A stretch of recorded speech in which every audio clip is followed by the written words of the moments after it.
വചനമേ നിത്യജീവന്റെ ആധാരമേ, രക്ഷയേകിടും സത്യമാർഗമേ, എന്റെ ആത്മാവിനാശ്വാസമേ. വചനം വചനം വചനം. ലേവ്യരുടെ പുസ്തകം 13-ാം അധ്യായം. കർത്താവ് മോശയോടും അഹ്റോനോടും ഇപ്രകാരം വചിച്ചു: ഒരു മനുഷ്യന് ശരീരചർമ്മത്തിൽ തിണർപ്പോ ചുണങ്ങോ പാണ്ടോ ഉണ്ടാവുകയും അത് അവന്റെ ശരീരചർമ്മത്തിൽ കുഷ്ഠത്തിന്റെ അടയാളമാവുകയും ചെയ്താൽ പുരോഹിതനായ അഹ്റോന്റെയോ അവന്റെ പുത്രന്മാരായ പുരോഹിതന്മാരിൽ ഒരുവന്റെയോ അടുക്കൽ അവൻ കൊണ്ടുവരപ്പെടട്ടെ. പുരോഹിതൻ ശരീരചർമ്മത്തിലെ വ്രണം പരിശോധിക്കണം. വ്രണത്തിലെ രോമം വെളുപ്പായി തീരുകയും വ്രണം അവന്റെ ശരീരചർമ്മത്തേക്കാൾ കുഴിഞ്ഞതായി കാണപ്പെടുകയും ചെയ്താൽ അത് കുഷ്ഠബാധയാണ്. പുരോഹിതൻ അത് പരിശോധിച്ച് അവനെ മലിനനെന്ന് പ്രഖ്യാപിക്കണം. എന്നാൽ അവന്റെ ശരീരചർമ്മത്തിലെ പാണ്ട് വെളുത്തതെങ്കിലും അത് തൊലിയേക്കാൾ കുഴിഞ്ഞതായി കാണപ്പെടുകയോ രോമം വെളുത്തതായി മാറുകയോ ചെയ്തിട്ടില്ലെങ്കിൽ വ്രണമുള്ളവനെ 7 ദിവസത്തേക്ക് പുരോഹിതൻ മാറ്റിപ്പാർപ്പിക്കണം. 7-ാം ദിവസം പുരോഹിതൻ അവനെ പരിശോധിക്കണം. അവന്റെ നോട്ടത്തിൽ ഇതാ വ്രണം ത്വക്കിൽ വ്യാപിക്കാതെ നിൽക്കുകയാണ്. പുരോഹിതൻ അവനെ രണ്ടാമതും 7 ദിവസത്തേക്ക് മാറ്റിപ്പാർപ്പിക്കണം. 7-ാം ദിവസം പുരോഹിതൻ അവനെ രണ്ടാമതും പരിശോധിക്കണം. ഇതാ വ്രണം മങ്ങിയിട്ടുണ്ട്, ത്വക്കിൽ വ്രണം വ്യാപിച്ചിട്ടുമില്ല. അപ്പോൾ പുരോഹിതൻ അവനെ ശുദ്ധിയുള്ളവനെന്ന് പ്രഖ്യാപിക്കണം. അത് ചുണങ്ങാണ്. അവൻ തന്റെ വസ്ത്രങ്ങൾ കഴുകട്ടെ, അവൻ ശുദ്ധിയുള്ളവനാണ്. തന്നെ ശുദ്ധിയുള്ളവനായി പ്രഖ്യാപിക്കുന്നതിന് ഒരുവൻ പുരോഹിതന്റെ പക്കൽ ഹാജരായതിനു ശേഷം ചുണങ്ങ് ചർമ്മത്തിൽ പരക്കെ വ്യാപിക്കുകയാണെങ്കിൽ അവൻ പുരോഹിതന്റെ പക്കൽ രണ്ടാമതും ഹാജരാകണം. പുരോഹിതൻ പരിശോധിക്കുമ്പോൾ ഇതാ ചർമ്മത്തിൽ ചുണങ്ങ് വ്യാപിച്ചിരിക്കുന്നു. പുരോഹിതൻ അവനെ മലിനനെന്ന് പ്രഖ്യാപിക്കണം. അത് കുഷ്ഠമാണ്. ഒരു മനുഷ്യനിൽ കുഷ്ഠബാധയുണ്ടായാൽ അവനെ പുരോഹിതന്റെ അടുക്കൽ കൊണ്ടുവരണം. പുരോഹിതൻ പരിശോധിക്കുമ്പോൾ ഇതാ ചർമ്മത്തിൽ വെളുത്ത തിണർപ്പ്, അത് രോമത്തെയും വെളുപ്പിച്ചിരിക്കുന്നു. തിണർപ്പിൽ പുണ്ണിന്റെ പൊടിപ്പ്, അത് അവന്റെ ശരീരചർമ്മത്തിൽ പഴകിയ കുഷ്ഠമാണ്. പുരോഹിതൻ അവനെ മലിനനെന്ന് പ്രഖ്യാപിക്കണം. അവൻ മലിനനാകിയാൽ അവനെ മാറ്റിപ്പാർപ്പിക്കേണ്ടതില്ല. കുഷ്ഠം ചർമ്മത്തിൽ വ്യാപകമായി തിണർക്കുകയും പുരോഹിതന്റെ കാഴ്ചയെത്തുന്നിടത്തെല്ലാം ഉച്ചി മുതൽ പാദങ്ങൾ വരെ വ്രണമുള്ളവന്റെ തൊലി മുഴുവൻ കുഷ്ഠം മൂടുകയും ചെയ്തിട്ടുണ്ടെങ്കിൽ പുരോഹിതൻ പരിശോധിക്കുമ്പോൾ ഇതാ കുഷ്ഠം അവന്റെ ശരീരം മുഴുവൻ മൂടിയിരിക്കുന്നു. അവൻ വ്രണമുള്ളവനെ ശുദ്ധിയുള്ളവനെന്ന് പ്രഖ്യാപിക്കണം. ആകെ വെളുത്തതായി മാറിയതുകൊണ്ട് അവൻ ശുദ്ധിയുള്ളവനാണ്. എന്നാൽ പുണ്ണ് അവനിൽ കാണപ്പെടുന്ന ദിനം അവൻ മലിനനായി തീരും. പുരോഹിതൻ പുണ്ണ് പരിശോധിച്ച് അവനെ മലിനനെന്ന് പ്രഖ്യാപിക്കണം. പുണ്ണ് മലിനമാണ്, അത് കുഷ്ഠമാണ്. എന്നാൽ പുണ്ണ് മാറുകയും വെളുത്തതായി പരിണമിക്കുകയും ചെയ്താൽ അവൻ പുരോഹിതന്റെ പക്കൽ പോകണം. പുരോഹിതൻ അവനെ പരിശോധിക്കുമ്പോൾ ഇതാ ആ വ്രണം വെളുത്തതായി മാറിയിരിക്കുന്നു എങ്കിൽ പുരോഹിതൻ വ്രണമുള്ളവനെ ശുദ്ധിയുള്ളവനെന്ന് പ്രഖ്യാപിക്കണം. അവൻ ശുദ്ധിയുള്ളവനാണ്. ഒരുവന്റെ തൊലിപ്പുറത്ത് കുമിളി ഉണ്ടാവുകയും പിന്നീട് മാംസം സുഖപ്പെടുകയും ചെയ്തിരിക്കെ കുമിളയുടെ സ്ഥാനത്ത് വെളുത്ത തടിപ്പോ വെളുത്ത ചമന്ന പാണ്ടോ ഉണ്ടായാൽ അവൻ പുരോഹിതന്റെ പക്കൽ ഹാജരാകണം. പുരോഹിതൻ പരിശോധിക്കുമ്പോൾ ഇതാ അത് തൊലിയേക്കാൾ കുഴിഞ്ഞതായി കാണപ്പെടുന്നു, അതിന്റെ രോമം വെളുത്തതായി പരിണമിക്കുകയും ചെയ്തിരിക്കുന്നു. അപ്പോൾ പുരോഹിതൻ അവനെ മലിനനെന്ന് പ്രഖ്യാപിക്കണം. കുമിളപ്പിൽ തിണർത്ത കുഷ്ഠബാധയാണത്. എന്നാൽ പുരോഹിതൻ അത് പരിശോധിക്കുമ്പോൾ ഇതാ അതിൽ വെളുത്ത രോമമില്ല, ചർമ്മത്തേക്കാൾ അത് കുഴിഞ്ഞിട്ടില്ല, അത് മങ്ങിയിട്ടുമുണ്ട് എങ്കിൽ പുരോഹിതൻ അവനെ 7 ദിവസത്തേക്ക് മാറ്റിപ്പാർപ്പിക്കണം. അത് ത്വക്കിൽ പരക്കെ വ്യാപിച്ചിട്ടുണ്ടെങ്കിൽ പുരോഹിതൻ അവനെ മലിനനെന്ന് പ്രഖ്യാപിക്കണം. അത് ബാധയാണ്. പാണ്ട് വ്യാപിക്കാതെ തസ്ഥാനത്ത് നിന്നാൽ അത് കുമിളപ്പിന്റെ വടുവാണ്.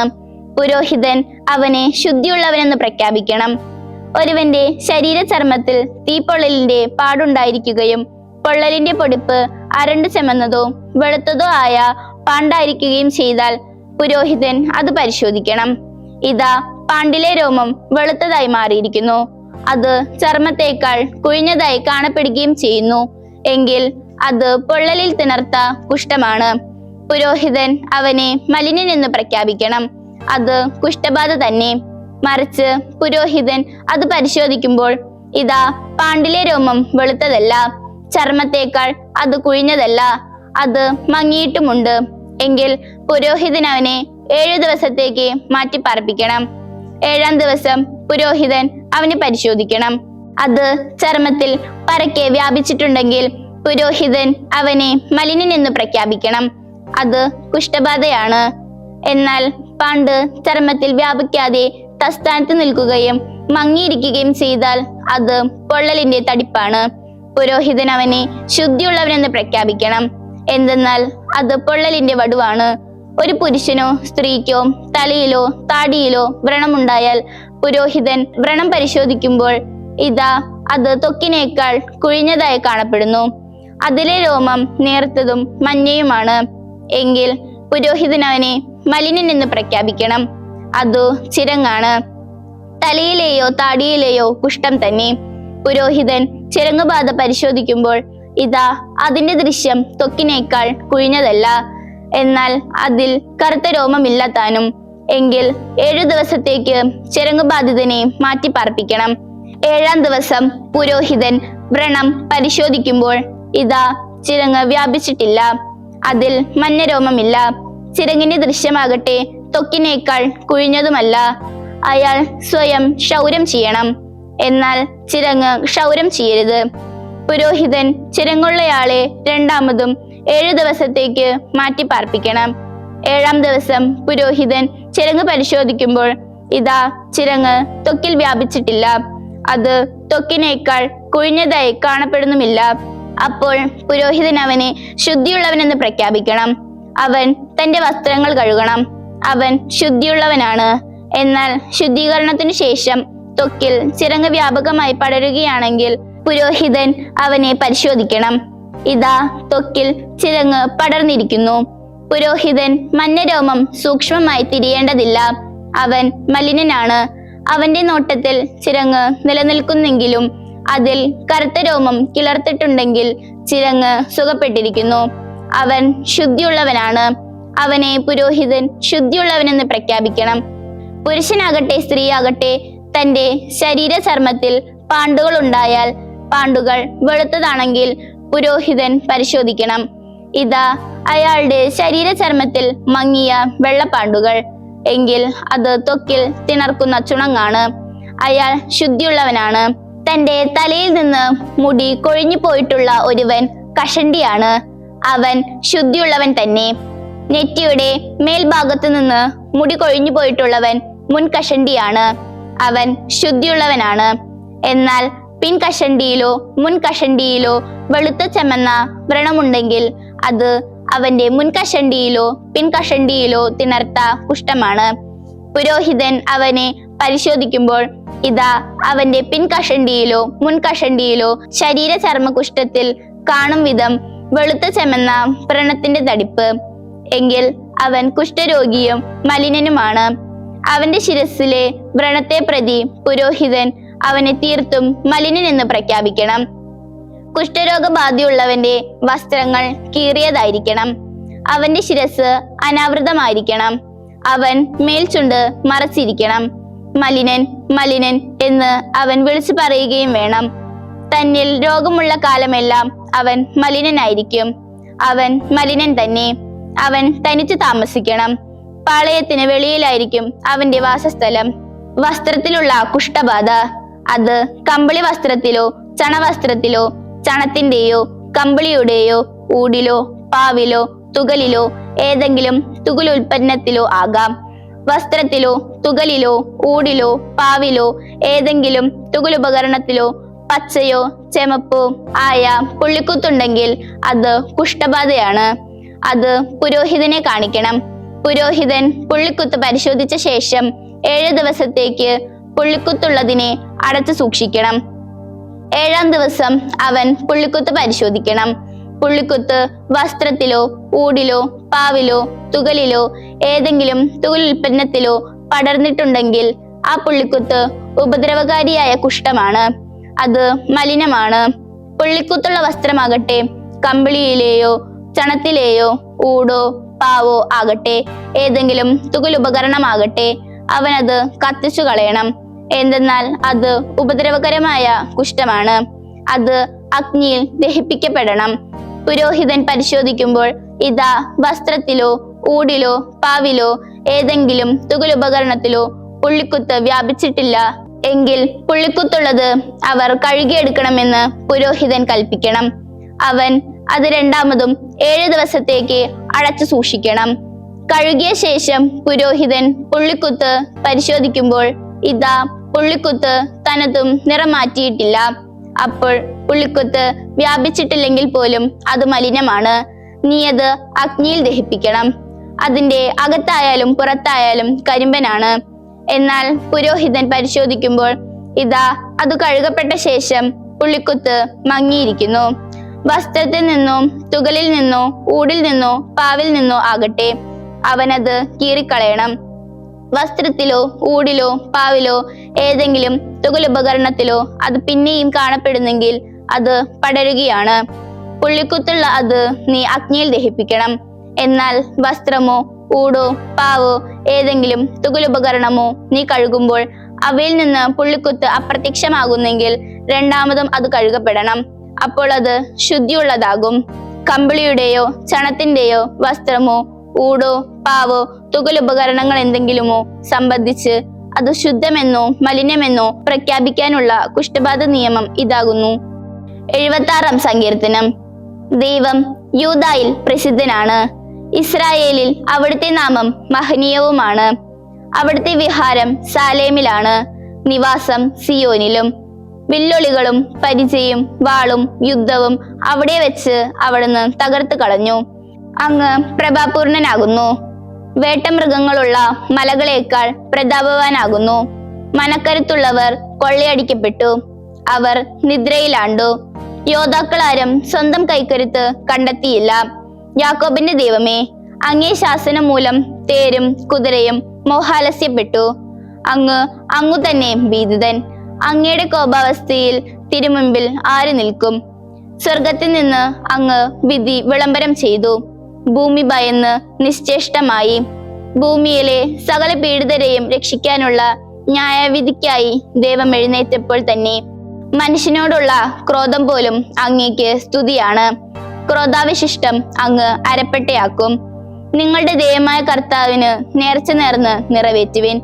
ബഹുമാനപാത്രമായവന് ചുറ്റുമുള്ളവരെല്ലാം കപ്പം കാഴ്ചവെക്കട്ടെ. അവിടുന്ന് നായകന്മാരുടെ ചൈതന്യം ഹ്രസ്വമാക്കും. ഭൗമിക രാജാക്കന്മാർക്ക് അവിടുന്ന് ഭീതിതനാണ്. 77-ാം സങ്കീർത്തനം. ഞാൻ നിലവിളിക്കുന്നു, ദൈവത്തിന്റെ നേർക്കാണ് എന്റെ സ്വരം, ദൈവത്തിന്റെ നേർക്കാണ് എന്റെ സ്വരം. അതിനാൽ ദൈവം എന്റെ നേർക്ക് ചെവി ചായ്ക്കുന്നു. എന്റെ കഷ്ടതയുടെ ദിനത്തിൽ ഞാൻ നാഥനെ തേടുന്നു. രാത്രി എന്റെ കൈ തളരാതെ വിരിച്ചു പിടിക്കുന്നു. എന്റെ ആത്മാവ് സമാശ്വസിക്കാൻ വിസമ്മതിച്ചു.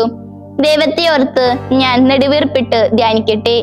എന്റെ ചൈതന്യം ക്ഷയിക്കുകയാണ്. അങ്ങ് എന്റെ കൺപോളകളെ പിടിച്ചു നിർത്തിയിരിക്കുന്നു. സംസാരിക്കാനാവാത്ത വിധം ഞാൻ ആകുലതയിലാണ്. പ്രാചീന സംവത്സരങ്ങൾ തന്നെയായ പൂർവ്വദിനങ്ങൾ ഞാൻ പരിഗണിച്ചു. രാത്രിയിൽ എന്റെ ഗാനം ഞാൻ ഓർക്കട്ടെ. ഞാൻ ഹൃദയപൂർവ്വം വിചിന്തനം ചെയ്യട്ടെ. എന്റെ ചൈതന്യം പരിശോധിക്കട്ടെ. നാഥൻ എന്നേക്കുമായി പുറന്തള്ളുമോ? ഇനിയും പ്രസാദിക്കാൻ അവിടുന്ന് തുനിയുകയില്ലേ? അവിടുത്തെ കാരുണ്യം നിത്യമായി നിലച്ചോ? അവിടുത്തെ വാക്ക് എന്നേക്കുമായി പൊലിഞ്ഞു. ദയ കാണിക്കാൻ ദൈവം മറന്നുപോയോ? കോപം കൊണ്ട് തന്റെ ആർദ്രതയ്ക്ക് വിരാമമിട്ടോ? അപ്പോൾ ഞാൻ പറഞ്ഞു, അത്യുന്നതന്റെ വലത്തുകൈയുടെ വ്യതിയാനം, അതാണ് എന്റെ വിഷമം. ഞാൻ കർത്തന്റെ പ്രവർത്തികൾ ഓർമ്മിക്കും. പണ്ടു മുതൽക്കുള്ള അങ്ങയുടെ വിസ്മയകൃത്യം ഞാൻ ഓർമ്മിക്കട്ടെ. ഞാൻ അങ്ങയുടെ ഓരോ പ്രവൃത്തിയെയും കുറിച്ച് ധ്യാനിക്കും. അങ്ങയുടെ കർമ്മങ്ങളെ പറ്റി ചിന്തിക്കും. ദൈവമേ, വിശുദ്ധ സ്ഥലത്താണ് അങ്ങയുടെ മാർഗം. ദൈവത്തെ പോലെ വലിയ തമ്പുരാൻ ആരുണ്ട്? അങ്ങാണ് വിസ്മയം പ്രവർത്തിക്കുന്ന തമ്പുരാൻ. അങ്ങാണ് ജനങ്ങൾക്കിടയിൽ അങ്ങയുടെ ശക്തി പ്രസിദ്ധമാക്കിയത്. അങ്ങ് തൃക്കരം കൊണ്ട് അങ്ങയുടെ ജനത്തെ, യാക്കോബിന്റെയും ജോസഫിന്റെയും മക്കളെ വീണ്ടെടുത്തു. ദൈവമേ, ജലസഞ്ചയം അങ്ങേ കണ്ടു. അങ്ങേ കണ്ട് ജലസഞ്ചയം ഞെളിപിരി കൊണ്ടു. ആഴങ്ങളും വിറപൂണ്ടു. മേഘങ്ങൾ ജലം വർഷിച്ചു. വാനിടങ്ങൾ ശബ്ദമുയർത്തി. അങ്ങയുടെ അസ്ത്രങ്ങൾ മിന്നിപ്പാഞ്ഞു. ചുഴലിക്കാറ്റിൽ അങ്ങയുടെ ഇടിമുഴക്കമുണ്ടായിരുന്നു. മിന്നലുകൾ ലോകത്തെ പ്രകാശിപ്പിച്ചു. ഭൂമി നടുങ്ങി വിറച്ചു. അങ്ങയുടെ വഴി സമുദ്രത്തിലൂടെയും അങ്ങയുടെ വീതി പെരുവെള്ളത്തിലൂടെയുമായിരുന്നു. അങ്ങയുടെ കാൽപ്പാടുകൾ അജ്ഞാതമായിരുന്നു. മോശയുടെയും അഹ്റോന്റെയും കൈയാൽ അങ്ങയുടെ ജനത്തെ ആട്ടിൻ പറ്റത്തെ എന്ന പോലെ അങ്ങ് നയിച്ചു. വിശുദ്ധ മർക്കോസ് എഴുതിയ സുവിശേഷം 10-ാം അധ്യായം 1 മുതൽ 31 വരെയുള്ള തിരുവചനങ്ങൾ. അവൻ എഴുന്നേറ്റ് അവിടം വിട്ട് യൂദാ പ്രദേശങ്ങളിലേക്കും ജോർദാന്റെ മറുകരയിലേക്കും പോയി. വീണ്ടും ജനക്കൂട്ടം അവന്റെ അടുക്കൽ ഒരുമിച്ച് കൂടി. പതിവ് പോലെ അവൻ വീണ്ടും അവരെ പഠിപ്പിച്ചു. ഫരിസേയർ വന്ന് അവനെ പരീക്ഷിച്ചു കൊണ്ട് ചോദിച്ചു, ഒരുവൻ ഭാര്യയെ ഉപേക്ഷിക്കുന്നത് നിയമാനുസൃതമാണോ? അവൻ അവരോട് മറുപടി പറഞ്ഞു, മോശ എന്താണ് നിങ്ങളോട് കൽപ്പിച്ചത്? അവർ പറഞ്ഞു, മോചനപത്രം എഴുതി അവളെ ഉപേക്ഷിക്കാൻ മോശ അനുവദിച്ചിട്ടുണ്ട്. യേശു അവരോട് പറഞ്ഞു, നിങ്ങളുടെ ഹൃദയകാഠിന്യം കൊണ്ടാണ് ഈ കൽപ്പന അവൻ നിങ്ങൾക്ക് വേണ്ടി എഴുതിയത്. എന്നാൽ സൃഷ്ടിയുടെ ആരംഭം മുതലേ ദൈവം അവരെ സ്ത്രീയും പുരുഷനുമായി സൃഷ്ടിച്ചു.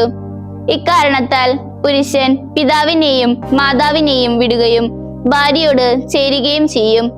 അവർ ഇരുവരും ഒരേ ശരീരമായി തീരും. തന്മൂലം പിന്നീടൊരിക്കലും അവർ രണ്ടല്ല, ഒറ്റ ശരീരമായിരിക്കും. അതിനാൽ ദൈവം യോജിപ്പിച്ചത് മനുഷ്യൻ വേർപെടുത്താതിരിക്കട്ടെ. ഇക്കാര്യത്തെക്കുറിച്ച് ശിഷ്യന്മാർ വീട്ടിൽ വെച്ച് വീണ്ടും അവനോട് ചോദിച്ചു.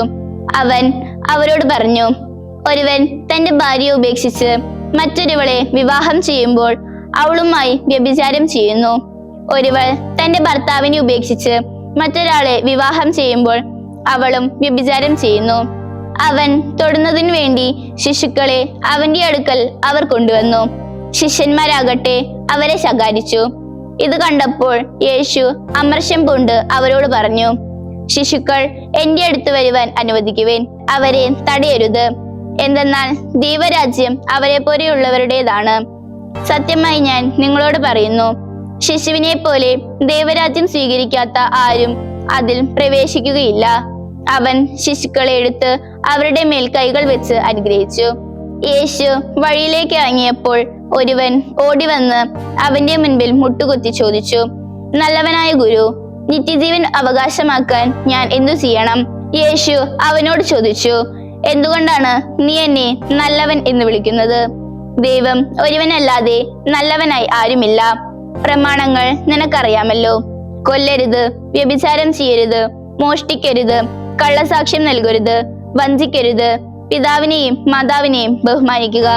അവൻ പറഞ്ഞു, ഗുരു, എന്റെ ചെറുപ്പം മുതൽ ഞാൻ ഇവയെല്ലാം പാലിക്കുന്നുണ്ട്. യേശു അവനെ നോക്കി സ്നേഹം തോന്നി അവനോട് പറഞ്ഞു, ഒരു കാര്യം നിനക്ക് കുറവുണ്ട്. പോയി നിനക്കുള്ളതെല്ലാം വിറ്റ് ദരിദ്രർക്ക് കൊടുക്കുക. അപ്പോൾ സ്വർഗത്തിൽ നിനക്ക് നിക്ഷേപം ഉണ്ടാകും. പിന്നെ വന്ന് എന്നെ അനുഗമിക്കുക.